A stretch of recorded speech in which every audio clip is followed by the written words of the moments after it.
Hello, everybody. Welcome to the Real Sports Scope. I'm your host, Robert Butler. On this 30th day of April, I wanted to skip my, excuse me,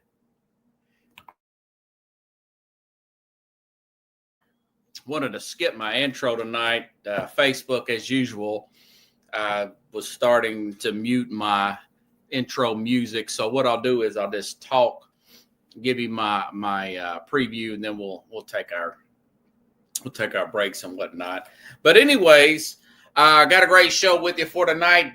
The public relations nightmare for Bill Belichick. I got a thought about that on his horrendous interview with 24-year-old girlfriend. What's her name? Jordan Hudson, I want to say.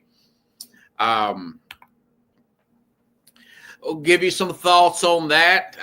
He put a statement out today. CBS put a statement out today. The Athletic had a report that I want to say she had something to do with nixing the deal with Hard Knocks going to University of North Carolina. That would have been great PR that would have been good for recruiting. Give you my thoughts on that. Of course, this Schroeder Sanders thing, this is turning into like one story on top of another. Defensive coordinator for the son there of the Atlanta Falcons defensive coordinator, prank calls Shedeur Sanders. Of course, I'll talk about his fall there all the way to the 5th round. Get to that. And Shannon Sharpe, story last week. I wanted to talk about it this past week. Didn't get a chance to. Thoughts on him being sued for $50 million just a few days after rumor was from Front Office Sports he was going to get a $100 million contract after his volume contract in. So a lot to get to tonight. I'll comment a little bit on the draft as a whole and, of course, the NBA playoffs. But let's take our first and only break. I'll be back here momentarily, and we will hit the ground running here on the Real Sports Scope. Hello, Sports Scope followers. The program has seen tremendous growth since going 5 days a week. I just wanted to thank everybody for your cash contributions and sharing the program with friends and families. Just a reminder, if you want to contribute to the program, go to the Cash App, the cash sign, and Sports Scope. There are other ways to contribute to the program listed at the bottom of the screen. If you want to advertise on the program, go to sports, that is sports with an S, another S, scope, SKOPE, at gmail.com, just like it's listed at the bottom of the screen. Thank you and enjoy the program. I'm Mac, CEO of National Streaming Sports and host of the Mac and Jack Sports Show. You're watching the Sharp-Dressed Man and the Big Story Breaker, Robert Butler, on Sports Scope, Monday through Friday at 8 p.m. Eastern on National Streaming Sports. Thanks.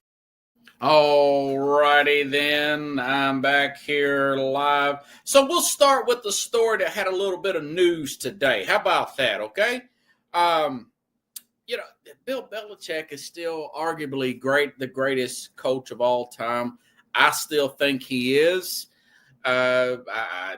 Listen, Brady was a 6th-round pick for a reason. I think that Belichick, it was a good timing there. Belichick's defensive, Bill Parcells never won a Super Bowl without Bill Belichick. Keep that in mind. He is a defensive guru. I know he struggled post Brady. I still got faith in the guy. I know he's 73 years old. So he's got this new book coming out talking about his life and, of course, the game of football. And I'll definitely get it, read it, and probably review it here on the program at some point. So, but anyways, this very awkward interview coming up. Let me get to my notes before I get too far off. Awkward moment here in this interview was 24-year-old girlfriend Jordan Hudson. Like I said in the tease there, calls he had to put out a statement today, and here it is Wednesday, a few days later. This thing happened on Sunday, and then CBS ended up putting out a statement about what to ask and what not to ask. But let's play the big awkward moment here that I got off TikTok. Check this out. Jordan was a constant presence during our interview. You have Jordan right over there. Everybody in the world seems to be following this relationship. They've got an opinion about your private life. It's got nothing to do with them, but they're invested in it. How do you deal with that? Never been too worried about what everybody else thinks. Just try to do what I feel like is best for me and what's right. How did you guys meet? Not talking about this. No? No. It's a topic neither one of them is comfortable commenting on. I mean, and he just sits there and and I know that he's saying that he was told, and I want to say I actually took their statement here from CBS on this thing, that Bill Belichick released a statement regarding the CBS morning interview, says that it was a false narrative that his girlfriend Jordan Hudson was attempting to control the interview. It was selectively edited in clips. So he had to put that statement out here, you know. He says, I got this from ESPN. I clearly communicated with my publicist at Simon & Schuster that any promotional interviews I participated in would agree to focus solely on the contents of the book, Belichick said on Wednesday. Unfortunately, that expectation was not honored. During the interview, CBS on Wednesday issued its own statement denying that there were in the preconditions or limitations to the interview. When we agreed to speak with Mr. Belichick, CBS says, it was a wide-ranging interview, CBS News said in the statement. There are no preconditions, limitations to the conversation. This was confirmed repeatedly with this publisher before the interview took place and after it was completed. The fact that was already said, listen, whether she's supposed to be doing her job, I don't know if she's got the air quote official title of public relations and whatnot. You get guys like Colin Cowherd saying, well, he understands she's his handler. She's a PR person. She's young. She's posting the photos on Instagram. She's going to help recruit players to this team. I think that is just that is not on brand per se with Belichick. I think Belichick, they have a general manager there. This is coming more and more. I mean, this is developing by the day with college football now, where it's more about the NIL. It's more about the general manager doing the recruiting through the NIL and him basically just having players come to him and speak on him about his system and whatnot. I don't think that she's really going to help that much out with recruiting. Some will say, well, he's caught up in the infatuation with her air quote sex. And listen, I've said that from the get-go, that I have zero problems with the age gap and all that. That's his business. I'm okay with it, as long as a person, obviously you got two consenting adults. I'm okay with that. I was okay with it when I first read about it. I say that guys have two different answers. My motto is you've got one answer if somebody's asked about the big age gap, 49 years and whatnot. When you're with your friends and not around the wife or girlfriend who may be your age or maybe a little older or whatnot, that's one answer, which is, hey, that's disgusting. I've got a daughter that age, or she could be my daughter, blah, blah, blah. That's the answer with the wife around. When you're around your boys, your friends, that's high five. Hey, man, you got you a nice young chick. You're going to be able to keep up with her. Kudos. She's going to keep you young, keep you forever young, like the song says, right? I think that is true. And I noticed, I was listening, I just happened to catch Buck Sexton on the Clay and Buck show. I want to credit him for using this term I heard today. He says he's not a big fan of the whole age police, and I'm not either, where who's to say how old, the age gap, 9 years and so. No, that's too much of a cutoff. Whose business is it of anybody else's? I'm of that. Hey, listen, and I'm going to talk about Shannon Sharpe later on in the program. I've dated, for the record, and I've dated 15, 20 years older. I've dated 15, 20 years younger. I'm 43. Do the math there. I have no issue with it either way. By the way, family that watches this, sister, mother, not everything I say on this program is everything I'm going to comment on this. So if you call me and start prowling me, who did you date 15 years younger or 15 years older? It's going to be none of your business. So that's a little public service announcement while I finish up this rant here. Okay. So, folks, do not call me and ask me any of my business, because you're not going to get any answers from me. As you can see, I'm pro Belichick there. My problem is this is not on brand with Belichick. Having some young 24-year-old shut him down and him not being in control. His brand is control. The mad genius, the evil genius, whatever you want to call him. Going back to his days with the Giants there as the coordinator under Bill Parcells. I saw the documentaries, the two Bills, Belichick, and then, of course, him going up into New England and whatnot, putting in those brilliant game plans, always knowing the answer to the question before it's answered, whether he gave them permission or not. It was a simple question. When did you all meet? How did y'all meet? Well, we've already knew. We've read it on the report. They met on an airplane a few years ago. She could have said that, it was, one thing led to another. It signed something for me. We became good friends, got mutual interest, and I'm learning from him. He's learning from me. Could have ended it that way. I wouldn't have brought her in there, not unless she was going to be part of the interview. She's sitting behind him. He doesn't need a PR person. I mean, yeah, everybody's got an assistant. I know Mike Westhoff, author there, played for our guy that's a long-time special teams coordinator. He used to be with the Jets and then with Denver before he retired. I would have to go through his assistant and be able to talk to him. I get that. But the whole thing with her being there, cutting off on the interview, it was a bad look. For him to put out a statement and CBS put out a statement, that's bad. And again, according to The Athletic, I don't know the details because there's not really specifics on here, but she supposedly had something to do with stopping them from getting the Hard Knocks thing, which have been excellent for recruiting and whatnot.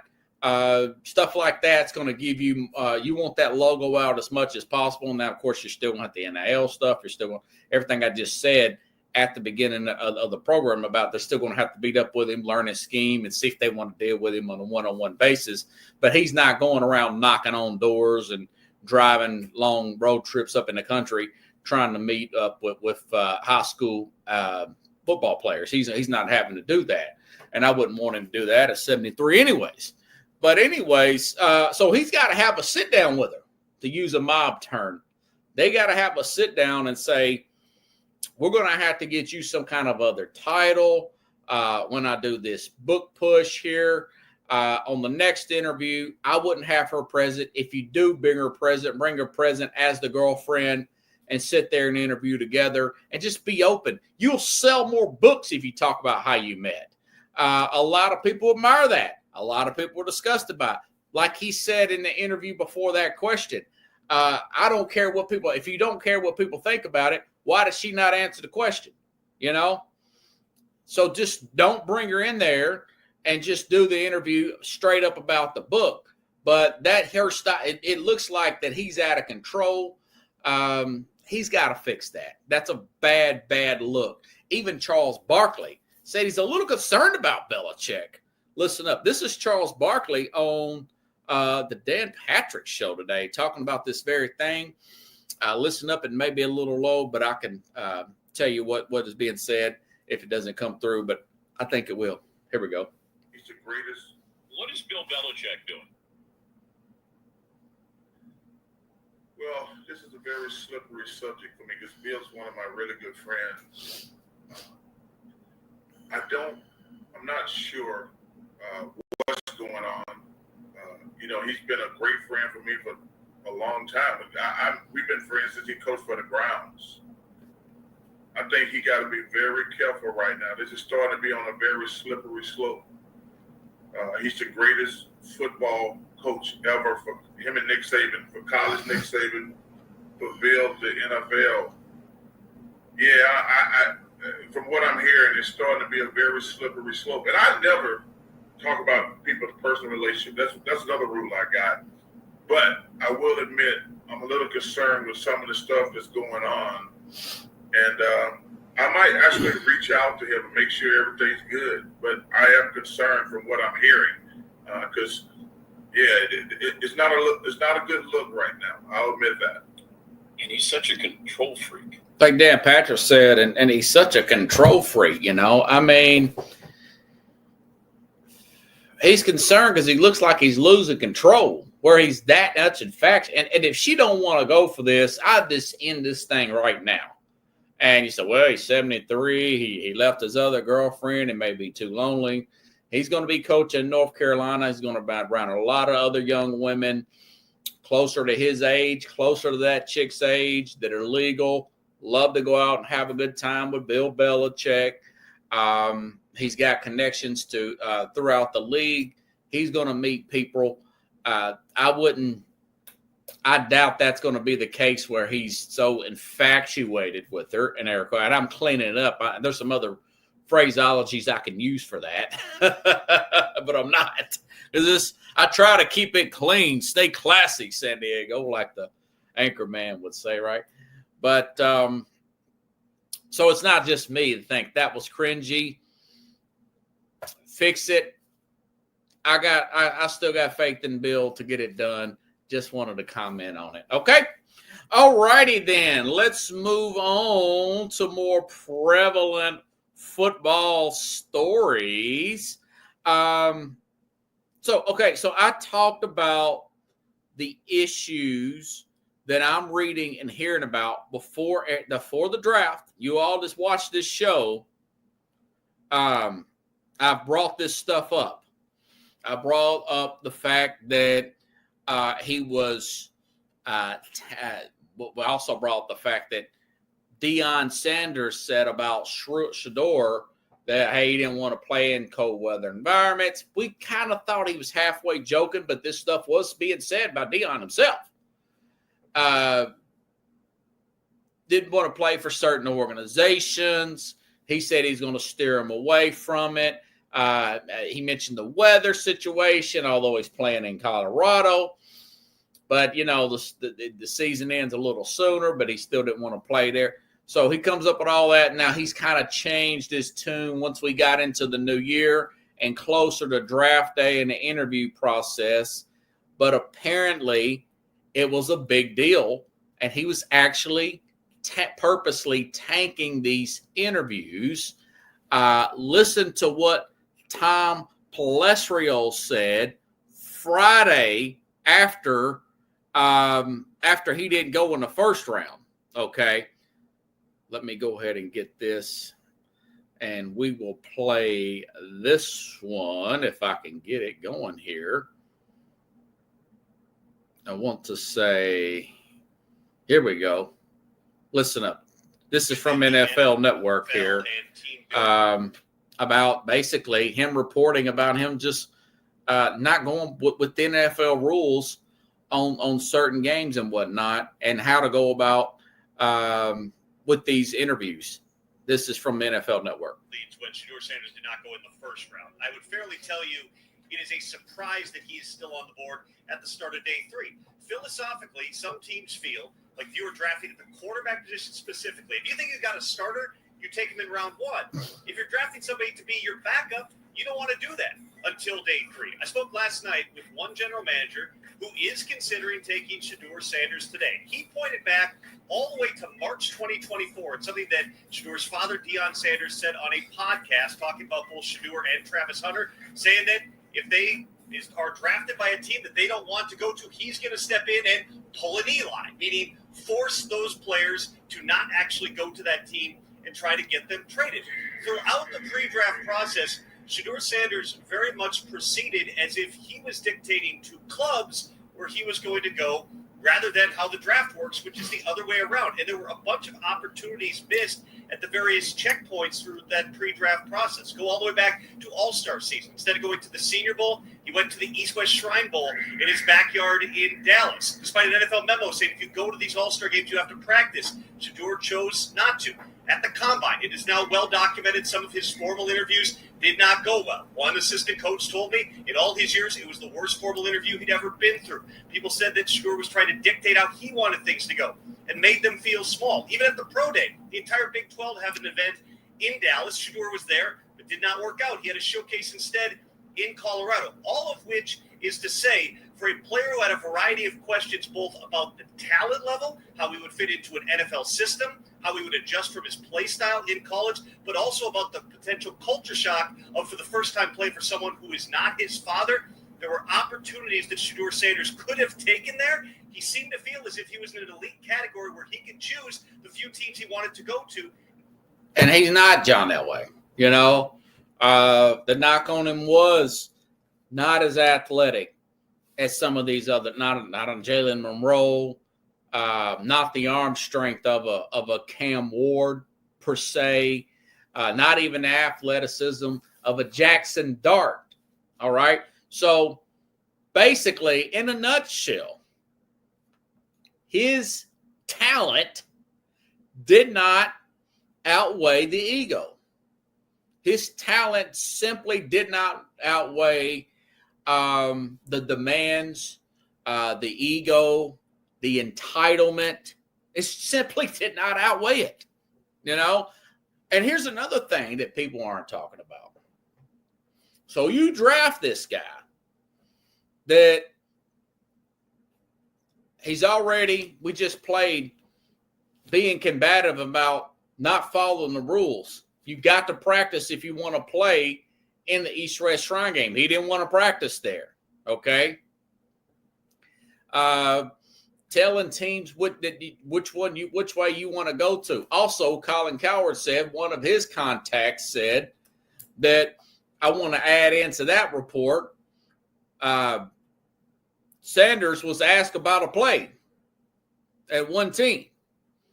And what did he do wrong there?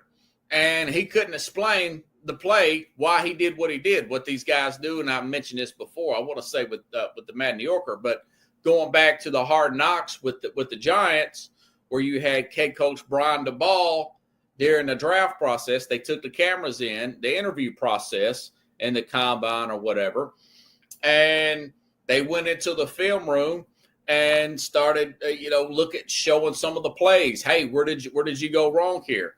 What should you do here? They get them to draw up plays here. They go through the audibles. They go through all the reads. Jalen Daniels aced that part. He was very good last year. Apparently, Brian Callahan said Cam Ward aced that. He was very good at what he did wrong, and he had a very good football acumen and had an answer for everything. That's why one of the reasons why he went number one, Blatt, plus his film and whatnot, and the throws that he was making. But going back to the Shedeur Sanders, he basically said, well, maybe you shouldn't draft me then. So he's coming in there with a combative-like attitude. Beyond combative-like, if you say something like that, that's very combative for a guy that, and like Tom Pelestro said, this guy's played for his dad most of his life. He's played for his own dad. So if you're comparing him to an Eli didn't play for his dad at Ole Miss. He didn't play for his dad. Peyton Manning didn't play for his dad at Tennessee. They both had their own coaches,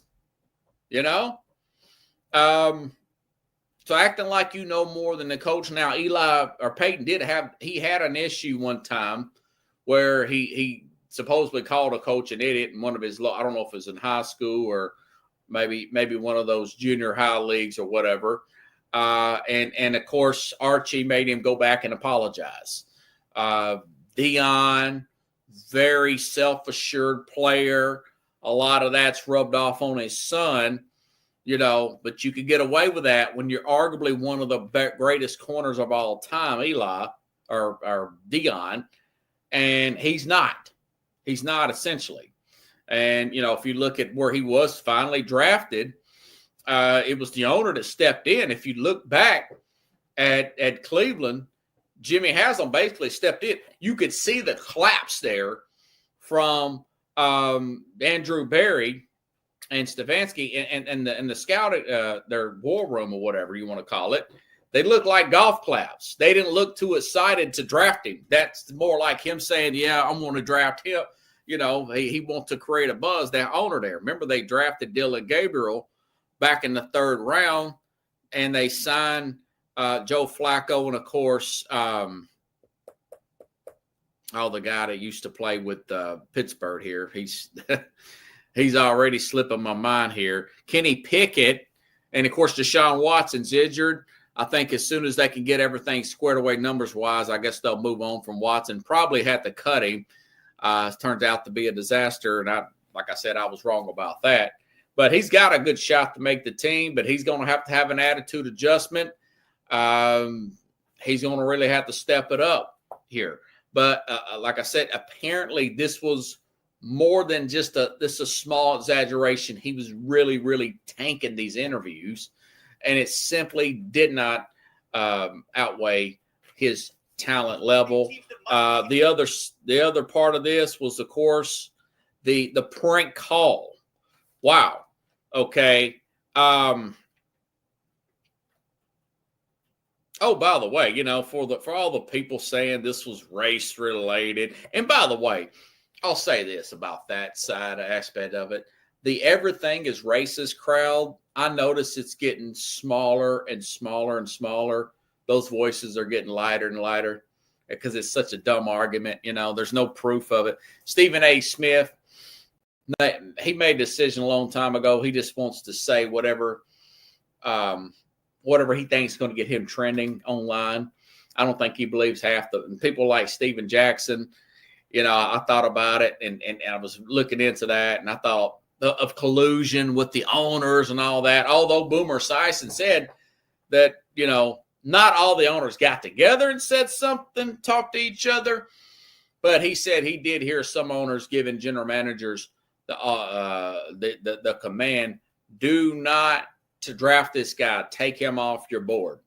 They just didn't want to deal with the circus, They didn't want to deal with all that was going on with Sanders. But, you got guys like Steven Jackson, former NBA player, he's played with the Spurs and whatnot, and Stephen A. Smith. That's your collusion, and so that argument really it just didn't get the noise that it used to, And Steven Jackson's IQ, in my opinion, is barely above Forrest Gump, So I kind of don't take what he says with a grain of salt. And Stephen A. Smith, he just, that's real one. He's when you hear the term gas bag, that's him. He just wants to be, trending, and he likes to say outlandish things, and he don't really believe what he's saying and whatnot. But all that being said, I still don't think Schroeder Sanders should have got prank called by this defensive coordinator, and I got to get the guy's name here, for the Atlanta Falcons. It was his son. So apparently the NFL gives these players cell phones so they won't get prank called. All right. They give these guys players, the players' phones so they won't get prank called. So this guy's son here, defensive coordinator Jeff Ulbricht's son, Jax Ulbricht, got a hold of his number, got it in his laptop, but I don't know why the defensive coordinator would have a quarterback's number. I don't know. But he got into this thing and prank called Shedeur Sanders, and also prank called some other players too, by the way. Tyler Warren was on one of them. Abdul Carter got prank called. But So the NFL did what I would have said if they didn't, but they beat me to it. I didn't, the NFL fined the Atlanta Falcons, and they find this coordinator. It says, hey, it's your responsibility to keep up with the phone number. Here's him apologizing, the coordinator, for himself and his son today. First of all, I'd like to publicly apologize to Shedeur and Sam's family for what occurred. Second of all, I want to publicly apologize to Mr. Blank. So he says that's a low cut there, and it probably won't come up. Apologize to Shedeur. Apologize to the Blank family. Yeah, you should, Coach. You got to keep up with your kid. Now, his son is 21-year-old kid there, and I think that's too immature. That's really too old to be doing something like that. I mean, I've prank called people before when I was 10, 12, maybe 13, 14, not even past 15. I think it's pretty stupid. One time we did prank call. There was a scene out of oh God, what's the name of this movie? It was a movie with Keanu Reeves. It was really funny. It was a movie with Keanu Reeves, and I think it was something where these guys got in this phone booth. Chad, he got in his phone, and I can't. It'll come to me later on. But anyways, these guys are calling. The other guy never made it as a star, but they're in the phone booth, and so he's calling the operator. It says, operator, can I have the number for 911? 911. And the operator's like, 911? We thought that was funny. So we would go to a payphone and say, operator coming out. And they're like, what? Hey, we know who you are. We got your number, blah, blah, blah. Yeah. So, yeah, well, we're at a payphone booth. Catch us time to get somebody out there. But at 11, 12, but 21, come on, man. These guys worked their whole life, not the whole life, but there's a lot of blood, sweat, and tears to make it to the point where the NFL gives you a phone to possibly get drafted. I don't know what kind of punishment he could do to a 21-year-old to ground him, take some money away or something, make him pay for some of it. I don't know, but it's pretty embarrassing, especially if you're trying to get trying to keep your job in the NFL that plays. Some of these guys make close to $1 million a year as defensive coordinators in the NFL. But that being said, Shedeur forgave the guy. It is what it is. There was fines given out, a lot of embarrassment. There's a lot of public. And the fact that the son, streamed it really gets under my skin, But I would definitely think of a punishment there for him for that. Like I said, it was other players that got involved as well with that horrible prank call. It ain't the end of the world, but it is pretty stupid to do. It's a pretty dumb thing to do, especially for a 21-year-old. I think he'd grow out of it by then. But as far as Shedeur, listen, hopefully this will be a wake-up call for him. I think he's got a shot to start. I don't think Flacco's going to stay. I think they'll do away with Deshaun Watson. Kenny Pickett's a backup, and they may trade Dylan Gabriel somewhere. So somebody's going to get traded, and a lot of guys going to get cut, and you'll probably have 3 quarterbacks on the roster. My guess is maybe Shedeur will start this year or next year for the Cleveland Browns if he can play. But if this don't motivate him, he's not that serious about football from the get-go. That's my take on Shedeur. I like his processing skills. I would have took a chance on him. That high completion percentage, that stuff is what works in the NFL, But I've heard some comparisons, and maybe he's like an Andy Dalton guy. So maybe maybe he is just a backup. And, you know, I think Colin Cowherd mentioned this the other day that, you know, there's so many guys around the NFL and the media are friends with Deion, and they didn't want to tell him the truth that his son's not that good of an air quote NFL prospect. So it's a story to monitor. It's definitely a story to monitor in a nutshell. Okay. All righty then. Speaking of scandals, listen, this Shannon Sharpe story I wanted to get to the other day, and I'm going to get to now. So, listen, I do a lot of driving on my day job. I do Bill and Ted's Excellent Adventure was the name of that movie. And then you had Bill and Ted's Bogus Journey. I knew I'd remember that. I thought that was a pretty good movie. But anyways, where they get in the phone booth and stuff. It was good in the early 90s, whatever. So, okay. Shannon Sharpe. Going back, like I said, I drive for my day job all day, pick up medical supplies. I pick up, lab work and everything. Listen to a lot of podcasts and whatnot. And now even when I'm doing Uber on the side between runs, I'll pop in a podcast or whatever, and then I'll put back to the radio for the riders. Shannon Sharpe's probably got the best podcast out there when it comes to the interviews. I know a lot of people like Joe Rogan, big time Joe Rogan and everything. And I do listen to some of the new stuff. There's actually, I know it was just one series, but the Talking Sopranos podcast with Steve Sciarippa and Michael Imperioli is great too, by the way. I'm re-listening to that because it's so funny. But anyways, Sharpe, really good show. Lavelle Crawford brings comedians on. That's something I want to try to emulate. I had Crochet Cladd on. Hopefully bring her kids back with her. The Cat Williams had 89 million views. This guy is a megastar. He said it himself. He said, man, I'm more famous now than I ever was as a player. And remember, this guy he's won 3 Super Bowls, 2 with the Denver Broncos and 1 with the against our Titans here in Nashville, Chad. One, which really ticks me off.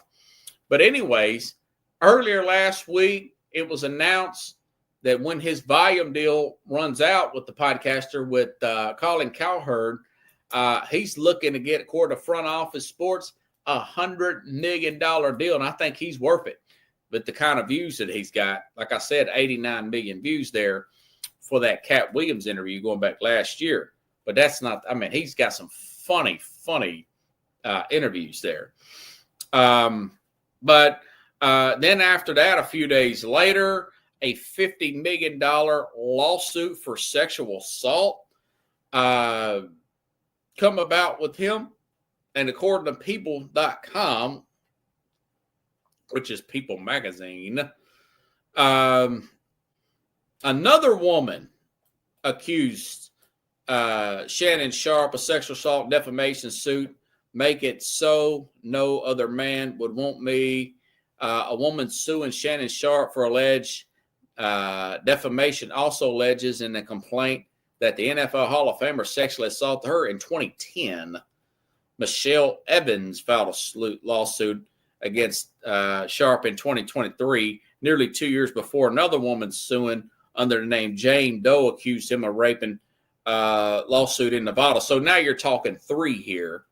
This Michelle Evans filed a suit against him in New York in 2020. There 2 years before another woman suing him. Jane Doe, that's the latest, by the way, this last week. In Nevada earlier this week, Sharpe has strongly denied it, but he's had to step down. Remember, he's on ESPN. He left. Some say he got fired. Others say it was kind of a mutual split. Him and Skip Bayless wasn't getting along at the end, but he's doing great there. But this stuff's starting to add up, not to mention the fact that the live stream or the audio of him supposedly having sex and said that he accidentally hit his live, which I don't think that he did that, but I think he did it on purpose. People was calling him gay and stuff, but he hit record or whatever, live streamed audio there. Was that last year? with Instagram Live or whatever. So that went viral. Then you had the incident, and this is non-sex incident, but you had the year before that, he had the incident where he almost got into it with, I want to say, Ja Morant's dad, or it might have been Ja Morant for the Memphis Grizzlies entourage or whatnot. This guy's wild, man. He's 56, okay? And I just don't understand Shannon Sharpe, per se. But it's going with these allegations, and these women are young women. I have looked her up. I think she's like also 19, 20 years old. I think that Sharpe, now listen, when I say what I'm going to say, I'm not here being way up for the podcast audience morally, and a guy like Shannon Sharpe is below me. I'm 43, single myself here. So if I had his kind of money, his kind of status, who's not to say that I might have the problem that he does? It sounds like he's got a sex problem. You know, I said that about Deshaun Watson with all the allegations on him, with all those 20-something sexual assault allegations against him with the defamation suits. And then I think he settled or whatnot. But anyways, that's what it sounds like. Why would you jeopardize something like this? You know, the allegations with him, with choking, all that. The audio, the whole sex thing's not going to come out, whatnot. For him to put himself in these high-risk situations when I think generally he's a good guy. It sounds like he's got a problem, you know? And if it's me, I wouldn't do it as a public relation thing. I'd do it for my own well-being. I'd go get some counseling, you know, and try to focus, because he's got the money and the wherewithal to go out and really concentrate and find one lady to keep him intact. You know, I've listened to the show before, him and Chad Johnson. He's put family through college. He's done a lot of good. And he's very respectful towards his guests on the Club Shay Shay thing.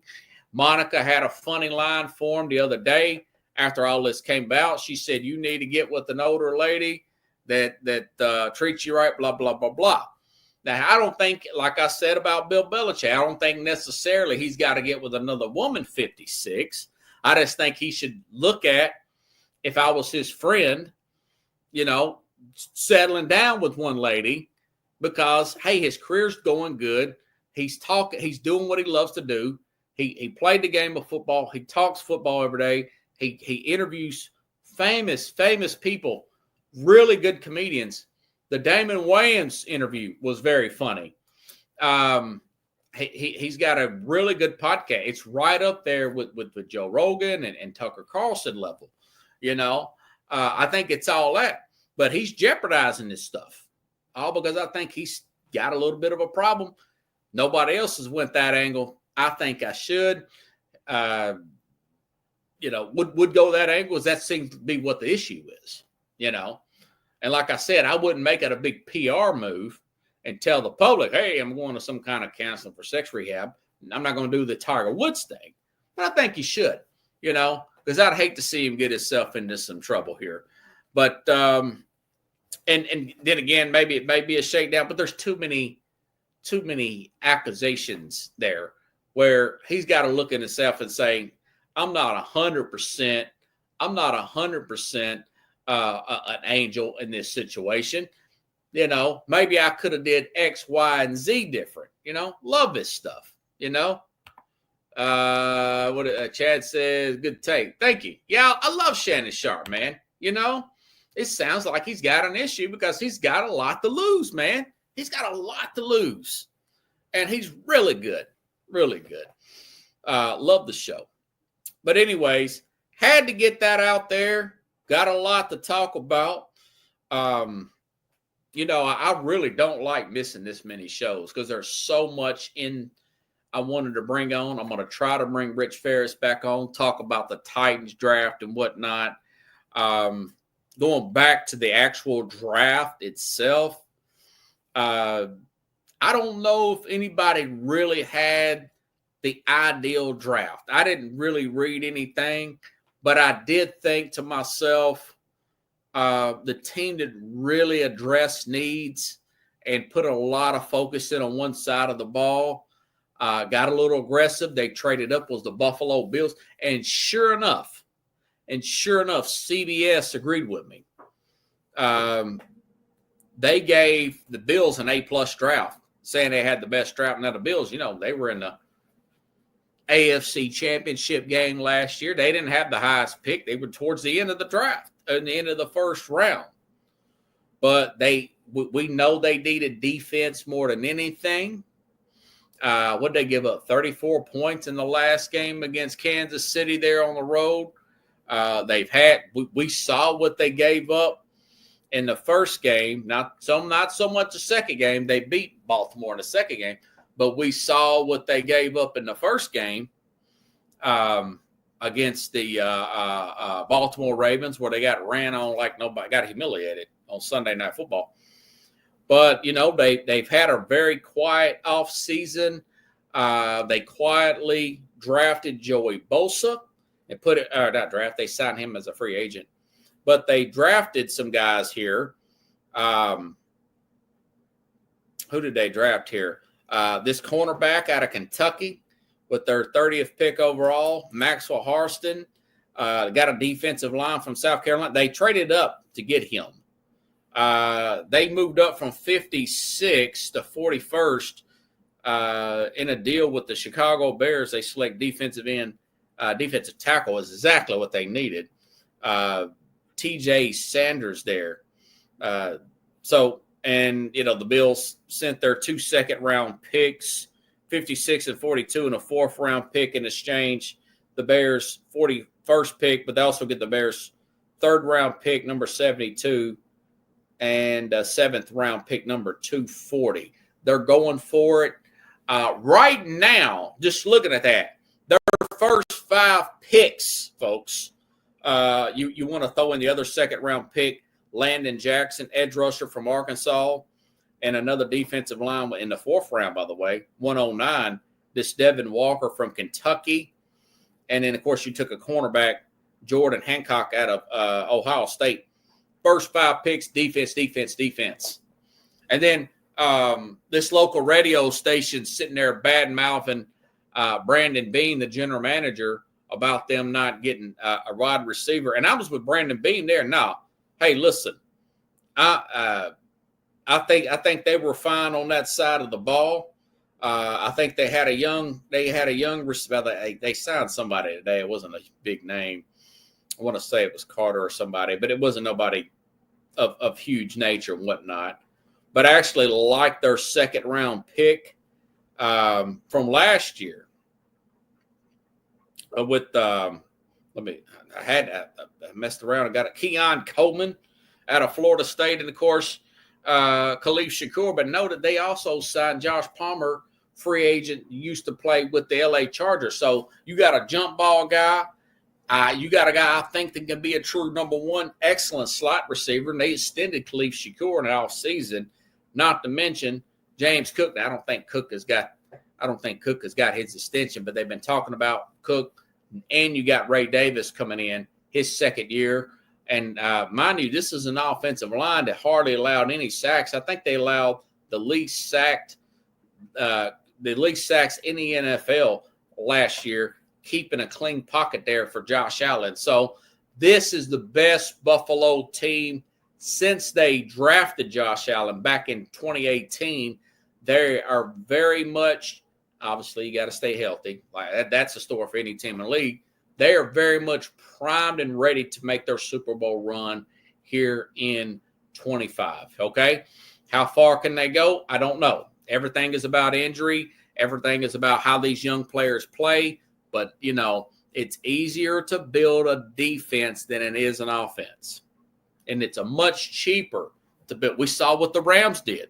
Their whole defense is practically guys on rookie contracts, per se. Okay? So they actually have the draft I like the most. I liked what Cleveland did with getting the trade and getting the extra 1st-round pick But I don't like the fact that they had drafted 2 quarterbacks there.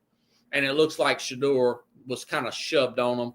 But maybe it could be a huge blessing in disguise and work out. I mean, it looks like the owner pushed for that.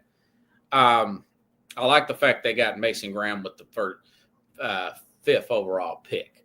And they've got another pick next year. And Jacksonville, if they don't play well, they have a really high pick next year.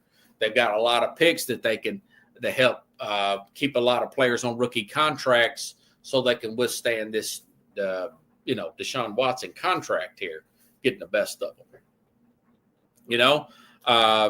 I'll get more into Tennessee tomorrow. I did like the receiver out of Stanford that Tennessee taken. I'm going to say in the 4th round. Not so sure about those other receivers. Not so sure about the defensive end from UCLA. Never heard of the guy. Same thing with the 3rd round pick that they traded with Seattle for and got the safety from Penn State. That guy's coming back from a torn ACL, but he looks to be back fine. But still, he's a pretty high pick, being a 3rd round pick. You're picking this guy to play and contribute right away. Probably comment a little bit more on them tomorrow with the Bad New Yorker. Okay. A few quick takes here on the NBA playoffs. Obviously, the biggest surprise, in my opinion, well, you could say a 7 seed beating up on the 2 seed. You could say a 7 seed beating up on the 2 seed, like Golden State. But Golden State, championship experience, been playing well since they got Jimmy Butler. I said they would win that series. They are winning that series. Had that edge on Carlos. Now, of course, I did pick the Clippers to beat. I picked them to beat this Denver team, but Denver won the pivotal game 5. And, Westbrook, double-edged sword. He got the good side of Westbrook helping him win a game a few nights ago. And, of course, you had the jam there at the very end. They seem to be better finishers down the stretch than the L.A. Chargers there. You could see that Kawhi's nursing that knee. They probably need another scorer per se. Harden seemed to be wearing down. Still got a shot, but I think that I want to say it's like 80% of the time the winner of Game 5 usually wins these series. So it looks like Denver will move on. We'll get to see more of the Joker play, and I'm cool with that. But the biggest surprise, folks, is this Timberwolves team who's going to play the Lakers again tonight. Now, I think the Lakers will probably push them back to Minnesota for Game 6 tonight. But, and of course, the Lakers are favored by 5.5 points. But Minnesota's playing just exactly how I said they should play and the contributions that they would get. They kept their big in there, got their center play there, but they got the help off the bench there that they needed with Daniels there, and of course Naz Reid there per se. The Lakers don't have the depth. I mean, J.J. Redick did not bench a starter. He did not rest the starter in the second half, and they were up by 12 points at one time. So that tells you how much trust they have in their bench. I mean, you're depending on a guy that's still not quite in 100% shape. And Luka Doncic, which I thought he would just be able to carry them. That's the only reason I picked the Lakers to win that series. And which I'm pleasantly surprised, don't get me wrong. I want to see Anthony Edwards move forward. I think they're a better watch than the Lakers. I'm tired of hearing the mainstream media go on and on and on about the Lakers here. But they just don't have that inside presence there. Rudy Gobert, who I was trying to think of earlier, he's clogging that middle up. They're not finishing games. They're playing well. It's a great series. Because Lakers seem to be in control in both of these games early on, from last Friday and then last Sunday. And then, of course, Minnesota closes this thing out at the very end. So it looks like that they're going to lose this series, and the winner will play that Golden State winner, which, the Rockets simply cannot score. You know, they cannot score consistently. They need a score. There's been talks about maybe Giannis going there and whatnot. I don't know about that, but they're going to get some score. They need some type of some scoring by a veteran per se. That is exactly what this Rockets team needs. But Golden State and Minnesota, that'll be another good matchup for Minnesota because Golden State has the same problems that the Lakers have. They just don't have a big. And, we saw them lose that last game at the end of the season and put them in that 7 seed. But they lost to the Clippers there because Zubac, the center there for the Clippers, really gave him a lot of trouble. And I think the same thing would happen with Minnesota in this next round, the way I see it right now. Knicks kind of going as expected. Thought they'd probably win this in 6. Is going 6.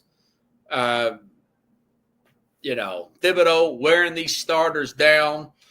Only reason they took Brunson out was he was hurt on Sunday. Then, of course, they lost back in New York. Was it last night or night before, whatnot? As expected. They're fatigued. I do like the play of Towns, but he just cannot get back on defense. That was a big shot he hit last Sunday to win up there in Detroit.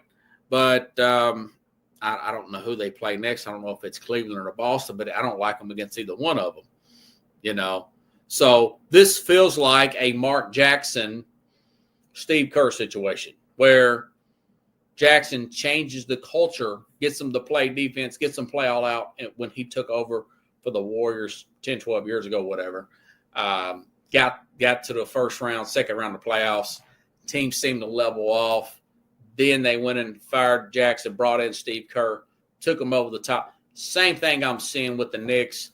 Thibodeau, change the culture. Now you need a good X's and O guy, get more people the ball there. You need a Phil Jackson, somebody there to put some kind of offense in there where it's not all hero. And it's gotten a little bit better these last few games, don't get me wrong. The passing has got a little bit more crisp, but it's still a lot of Jalen Brunson go up and get a bucket, Jalen Brunson do hero ball, or somebody a rebound, do a crazy shot there, have your 7-footer out there 30, 35 feet, your Karl Anthony Towns there, and let him take the shot. Go figure. But I think that's probably the next step for the Knicks. So Carlos is going to be patting himself on the back saying he was right. I was just saying I was hoping that maybe Thibodeau, maybe he could evolve between a few years ago taking this team over and now. And it looks like he's not.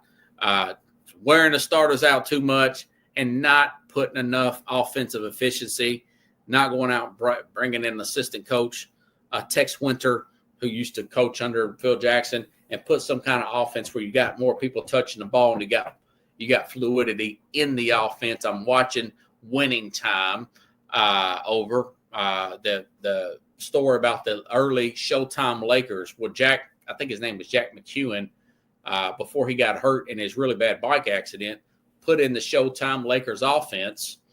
He's really the guy that orchestrated that. With Magic and Kareem and those guys in 1980. Remember when they won that championship and went on, had that big rival with the Celtics in the 80s there that Pat Riley basically just ran with as an assistant there. Really good story. I'm watching it over again. It's pretty good. I had them recorded.